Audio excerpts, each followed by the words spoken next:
இதுதான் தாமிரபரணி ஆறு தரையை தொற்று நிலத்தில் பாய்ந்து செல்லும் இடம்.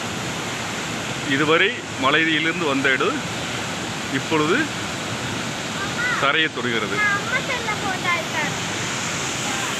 இங்கு கோடிலிங்கேஸ்வரர் திரு சன்னிதானம் இருக்கிறது.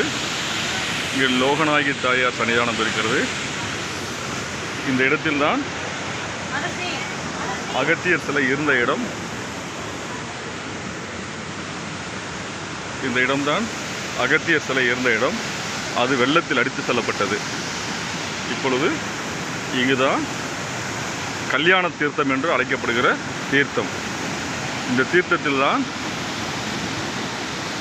மகரிஷி அகத்தியருக்கு எம்பெருமான் சிவபெருமானும் பார்வதியும் திருமண கோலத்தை காட்சி தந்த இடம். இதன் பெயர் கல்யாண தீர்த்தம்.